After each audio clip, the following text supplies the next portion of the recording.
Alléluia. Amen. Alléluia. Amen. Je vous salue au nom du Seigneur Jésus-Christ. Bonjour. Bonjour. Aujourd'hui, nous allons traiter le sujet suivant.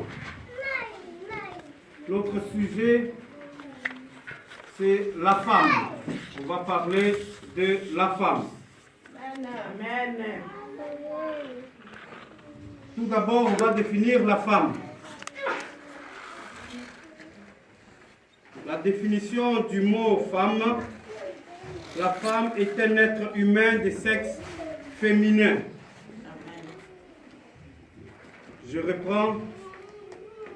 La femme est un être humain de sexe féminin. Maintenant, on va marcher dans la Bible pour voir ce qui est dit au sujet de la femme.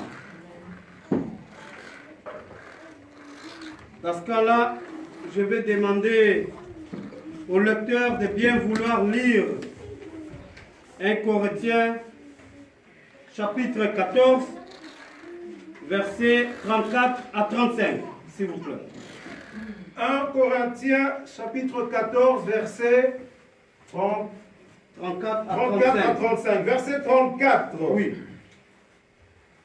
Verset 34. Que les femmes se taisent dans les assemblées, car il ne leur est pas permis d'y parler, mais qu'elles soient soumises selon que le dit aussi la loi.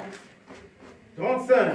Si elles veulent s'instruire sur quelque chose, qu'elles interrogent leur mari à la maison, car il est malséant à une femme de parler dans l'église. Ah. Je crois qu'on a tous compris ce que dit la Bible. Pour ceux qui n'ont pas vraiment compris, je vais encore demander au lecteur de bien vouloir relire. Oui. Verset 34. Oui. Que les femmes se taisent dans les assemblées. Oui, merci. Ici, Dieu qui parle. Ici, c'est Dieu qui parle, qui dit que la femme doit se taire dans l'assemblée. La femme n'a pas le droit de parler. La femme n'a pas le droit de prêcher. La femme n'a pas le droit de prier. La femme doit se taire. On peut continuer? Oui. Que les femmes se taisent dans les assemblées, car il ne leur est pas permis d'y parler, mais qu'elles soient soumises, selon que le dit aussi la loi. Très bien. Ici, c'est Dieu qui parle. Ce n'est pas moi. Ce n'est pas moi qui oblige aux femmes de se taire, mais c'est Dieu. Dieu recommande aux femmes de se taire dans l'assemblée. Afin de mieux comprendre, on va expliquer ce que signifie le verbe se taire. Se taire signifie rester sans parole, ne plus se faire attendre, s'abstenir de s'exprimer, cesser de parler ou de crier ou de pleurer, rester bouche cousue. À ma grande surprise, en lisant ce verset, que les femmes doivent se taire dans l'assemblée. Bon, on a beaucoup d'assemblées ici, on a beaucoup d'assemblées là où les femmes sont. Je n'ai jamais vu une assemblée là où les femmes sont réunies. Ils ne parlent pas, ils ne prêchent pas, ils ne chantent pas, ils ne prient pas. Ils font tout ce qui bon leur semble. À ma grande surprise, donc, ils ne respectent pas la parole de Dieu. Amen. Parce que Dieu lui-même qui recommande. Respectons au moins la parole de Dieu. Respectons au moins Dieu. Dieu qui recommande que toutes les femmes dans l'assemblée, ils doivent se taire. Amen. Ils peuvent parler dehors, au supermarché, à la crèche. Amen. Ils peuvent parler partout. Mais Dans l'assemblée, c'est interdit. Amen. Ce n'est pas moi qui le dis. Ne me regardez pas comme ça.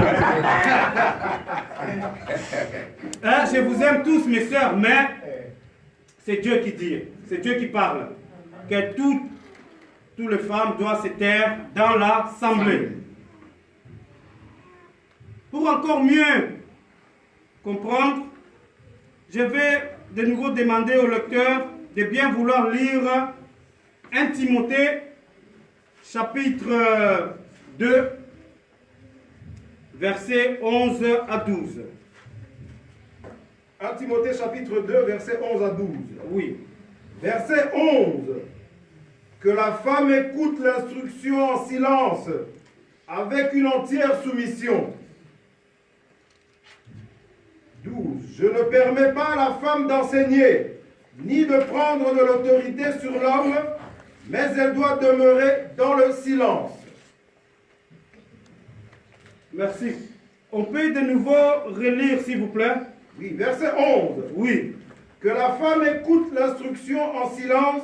Merci. Ici, c'est Dieu qui parle de nouveau. Que la femme doit écouter l'instruction en silence. Ce qui veut dire qu'elle ne doit même pas faire de bruit. Elle ne doit pas parler. Juste être silencieux. Ok, on peut continuer. Que la femme écoute l'instruction en silence avec une entière soumission. 12. Je ne permets pas à la femme d'enseigner, ni de prendre de l'autorité sur l'homme, mais elle doit demeurer dans le silence. Bon, on a bien suivi la lecture. Ici, c'est Dieu qui dit, les femmes doivent demeurer en silence. Bon.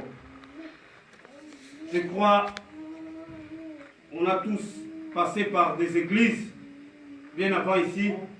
On a toujours vu que les femmes là-bas, ils parlent, ils prêchent, ils crient, ils pleurent, ils prient, ils chantent. Personne garde silence. Donc,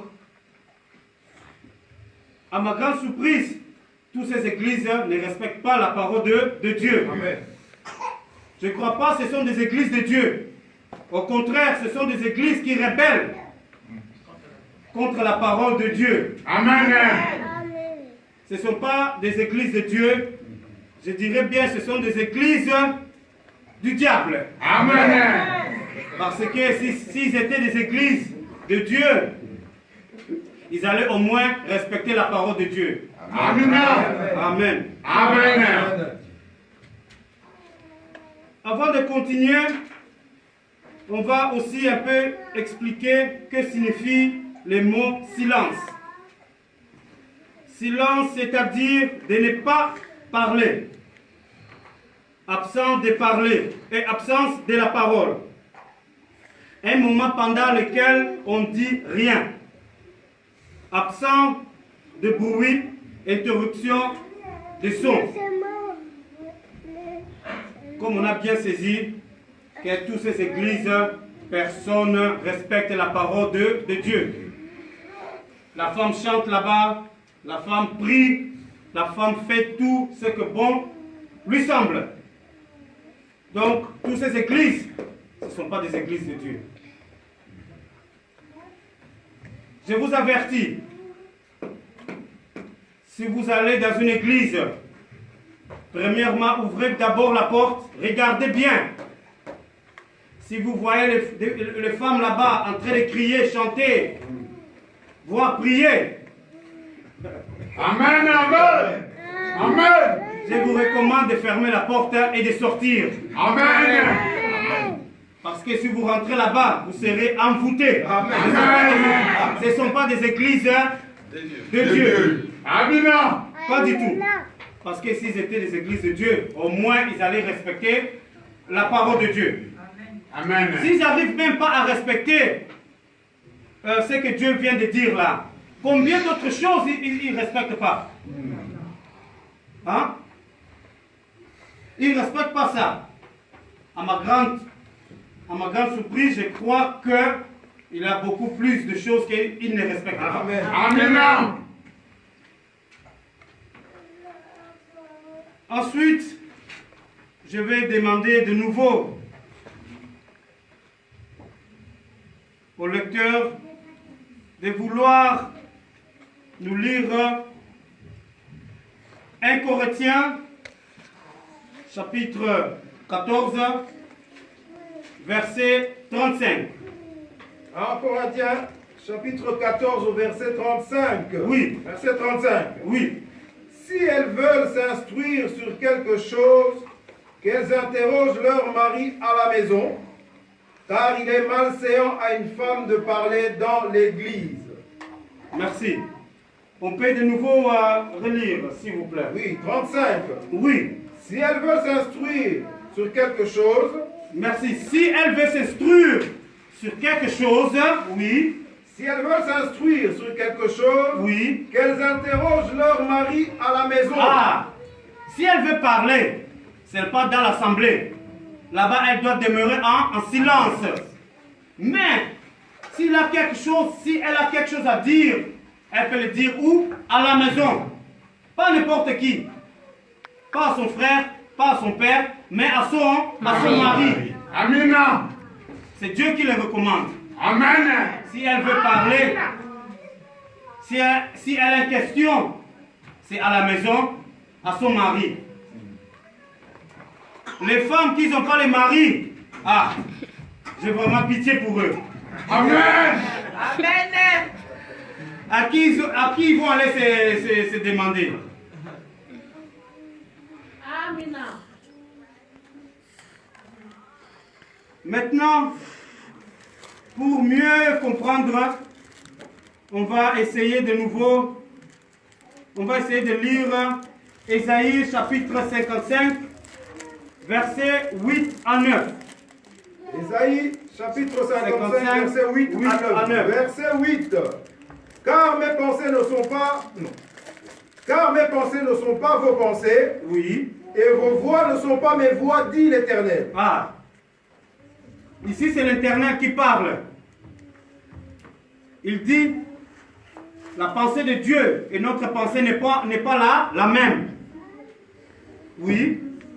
Car mes pensées ne sont pas vos pensées et vos voix ne sont pas mes voix, dit l'Éternel. Oui. Autant les cieux sont élevés au-dessus de la terre, Oui. autant mes voix sont élevées au-dessus de vos voix, Oui. et mes pensées au-dessus de vos pensées. Ah. Ici, Dieu dit, la pensée de Dieu et notre pensée n'est pas la même.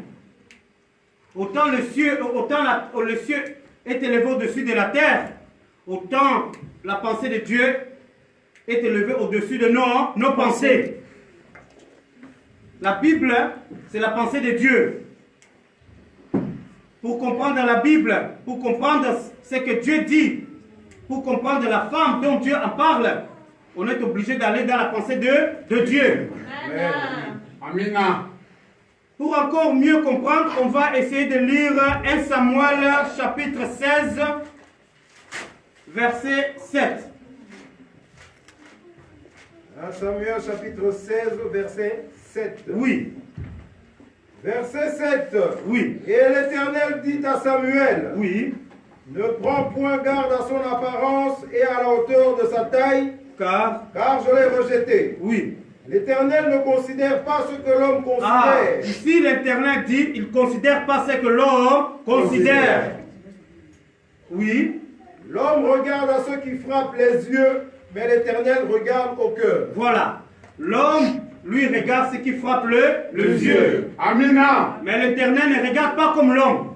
Mais Amen. l'Éternel regarde Au cœur. Dieu a bien précisé. Il ne considère pas ce que l'homme considère. Pour l'homme, la femme, c'est une être humaine. C'est une être humain de sexe féminin. Maintenant, on doit aller dans la pensée de Dieu pour voir la femme dont Dieu en parle. Elle est comment? Parce que Dieu ne regarde pas comme nous regardons. Et Dieu ne considère pas ce que nous considérons. Amina. Amen. Amina. Dans ce cas-là, pour aller dans sa pensée, on va essayer de lire Zacharie chapitre 5, versets 5 à 8. Zacharie chapitre 5, Oui. verset 5 à 8. Oui, Verset 5. oui. L'ange qui parlait avec moi s'avança et il me dit, lève les yeux et regarde ce qui sort là. Oui. Je répondis, qu'est-ce? Et il dit, c'est l'Épha qui sort. Il ajouta, c'est leur iniquité dans tout le pays.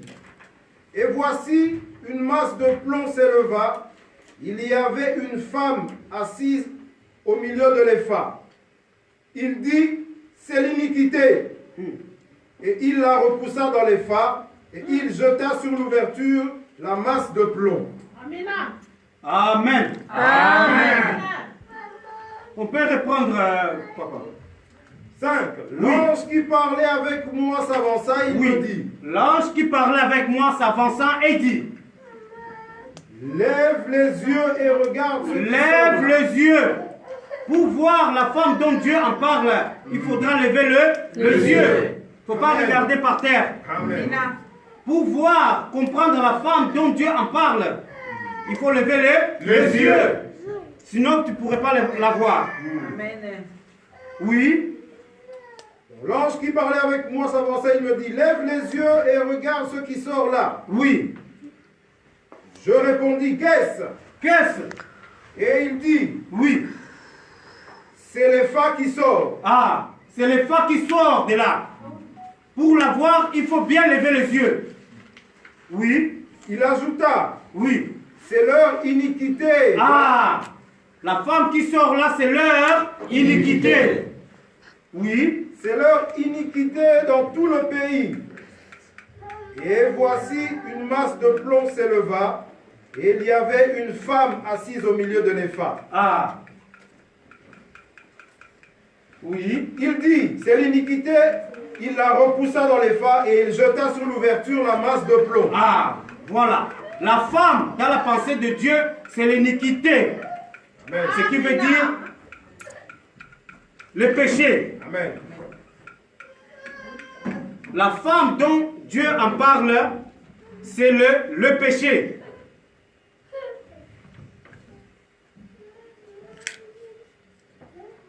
Dans la pensée de Dieu, la femme dont Dieu en parle, c'est le péché. C'est quelqu'un, c'est toute personne. C'est toute personne, que ce soit homme, femme. Tant que tu es en train de pécher, il faut savoir devant la face de Dieu, tu es une femme. Amen. Amen. Pour Dieu, la femme, c'est toute personne. Toute personne qui pêche. C'est une femme. Amina. Toute personne qui prêche la parole de Dieu charnellement, c'est une femme. Amina. Qui prêche la parole de Dieu, tantôt physique, tantôt spirituelle, c'est aussi une femme. Amina. Amina. Une femme, c'est toute personne qui pêche, c'est une femme. Amina. À ma grande surprise, dans toutes ces églises, leur propre prédicateur, il dit souvent, tout le monde est pécheur. Tout le monde pêche. Même lui. Même lui. Amen. Personne n'est parfait. Amina. Il faut comprendre que c'est une femme. Donc, toutes les femmes dans l'assemblée doivent alors se taire. Il n'a pas le droit de parler. Il n'a pas le droit d'enseigner. Tous ces prédicateurs, tous ces docteurs, des docteurs sans thèse, ils doivent tous se taire. Amina. Ils sont tous des femmes. Amina. Parce que eux-mêmes reconnaissent qu'ils sont des pécheurs. Alors, tant que tu es un pécheur, tu dois demeurer en silence dans l'assemblée. Amen. Amen. Donc tous ces prédicateurs, s'il vous plaît, taisez-vous. Vous êtes des femmes. C'est suffit, vous avez assez parlé. Respectez au moins la parole de Dieu. En plus,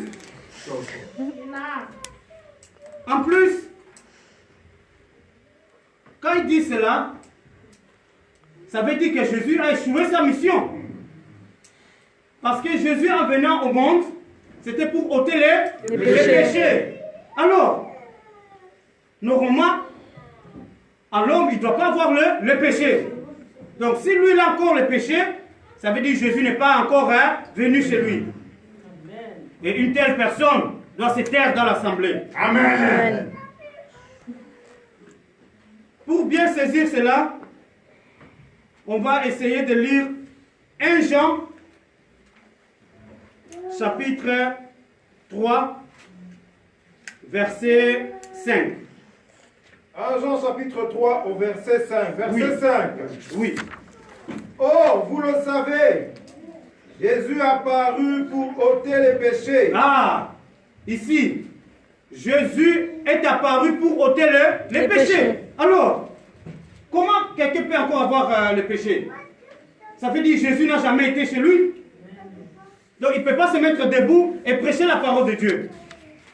Il doit se taire. Il doit garder silence dans l'assemblée. Oui, vous n'avez pas fini. 5. Or, vous le savez, Jésus a apparu pour ôter les péchés. Oui. Et il n'y a point en lui de péché. Oui. Donc, si vous rentrez dans une église et le pasteur lui-même vous dit que tout le monde pêche, personne n'est parfait, il faut savoir que Jésus n'est pas encore arrivé là-bas. Une telle personne, c'est un sorcier. Amina. C'est un démon. Amina. Il faut sortir de là.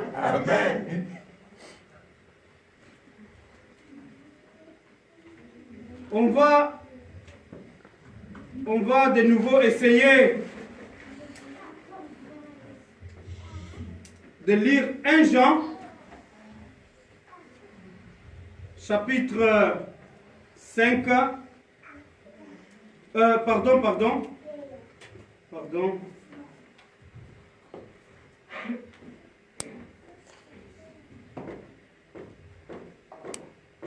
Donc, pour conclure, la conclusion est que la Bible, la parole de Dieu, c'est dans sa pensée à Dieu. Amen. C'est Dieu qui parle. Et Dieu parle dans sa pensée. La femme dont Dieu en parle, c'est toute personne, n'importe quel sexe, toute personne qui pêche encore. C'est une femme. Une telle personne doit demeurer en silence dans l'assemblée. Ne doit pas parler, ne doit pas prêcher, ne doit pas crier, ne doit pas prier. Une telle personne ne doit rien faire. Une femme, c'est toute personne qui enseigne la parole de Dieu, tantôt physique, tantôt spirituelle. Une telle personne, c'est une femme. Il doit se taire. C'est toute personne qui prêche la parole de Dieu charnellement. Pour encore mieux saisir, on va essayer de lire 1 Jean, chapitre 3, versets 9 à 10. 1 Jean chapitre 3, verset 9 à 10. Oui. Verset 9. Suivez bien. Quiconque est né de Dieu ne pratique pas le péché. Ah, c'est Dieu qui parle. Quiconque né de Dieu ne pratique pas le péché. Alors, si tu es né de Dieu, tu n'as plus de péché. Si tu attends quelqu'un dire, ah, personne n'est parfait, on pêche tous, il faut savoir cette personne n'est pas née de Dieu. Amina. Cette personne est née du diable. Amen. Continuez, vous n'avez pas fini. Oui. Quiconque est né de Dieu ne pratique pas le péché parce que la semence de Dieu demeure en lui. Voilà. Et il ne peut pécher parce qu'il est né de Dieu. Non, jamais. 10. Oui. C'est par là que se font reconnaître les enfants de Dieu et les enfants du diable. Ah. Donc, c'est là où vous pouvez voir les enfants de Dieu et les enfants du diable. Amina. Amina. Les enfants de Dieu ne pêchent pas. Mais les enfants du diable, ils pêchent tout le temps, chaque jour. Et ils reconnaissent aussi. C'est ça les pires. Amen. Ils se reconnaissent. Amen. Amen. Amina. Reprenez ces versets, j'adore ça. C'est par là que se font reconnaître les enfants de Dieu et les enfants du diable. Exactement. On reprend à partir de 9, s'il vous plaît. Oui, papa, excusez-moi. Quiconque est né de Dieu ne pratique pas le péché. Ah, quiconque né de Dieu ne pratique pas le péché. Donc, c'est très clair la parole de Dieu. Amina. Quelqu'un qui pêche encore, il faut savoir qu'il est loin de Dieu. Amen. Il n'est pas un enfant de Dieu. Et Dieu ne l'a pas engendré. Au contraire, c'est le diable qui l'a engendré. On continue. Quiconque est né de Dieu ne pratique pas le péché parce que la semence de Dieu demeure en lui. Amen. Et il ne peut pécher parce qu'il est né de Dieu. 10. C'est par là que se font reconnaître les enfants de Dieu et les enfants du diable. Quiconque ne pratique pas la justice n'est pas de Dieu non plus que celui qui n'aime pas son frère. Amen. Donc on a bien compris que toute personne qui pêche n'est pas née de Dieu. Que ça reste ainsi au nom de notre Seigneur Jésus-Christ.